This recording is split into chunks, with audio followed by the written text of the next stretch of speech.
Joining us right now is General David Perkins, Fox News contributor, retired four-star Army general. General Perkins, how significant is this kill? Well, good evening, Brian. I mean, this is great news, not only for the U.S., but for the entire world. And my hat's off to the great men and women that were in uniform, as well as the intelligence agencies that were able to bring him to justice. He has been a problem for us all the way back to the USS Cole, various embassy bombings, all that. So this is a major victory for the war on terrorism.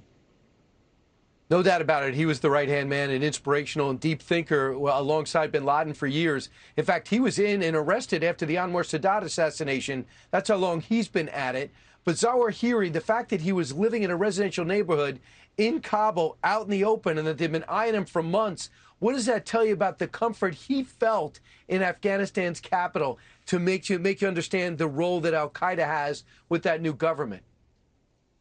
Well, this is a point of possible concern that obviously he really couldn't be there moving around without some knowledge of that, the Taliban having some knowledge of it. The yet unanswered question, and probably best not to be answered publicly, is did we get any inside information or help from the Taliban?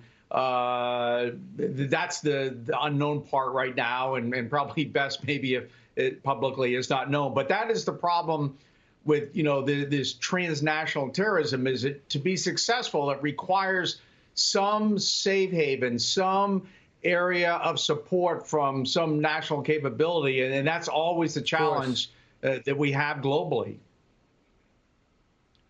And General, over the horizon worked in this case, but how much better would it be if we had some type of presence? This way it wouldn't be Terror University right next door. Real quick, in your estimation, was bin Laden in charge when we killed him?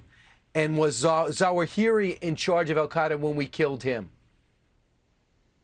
Well, I think bin Laden probably was sort of the figurehead, probably not involved in the day-to-day operations. Zawahiri always has been, as you said, sort of the master planner and operator, pulling all the pieces together, working the logistics. And so they each had specific roles.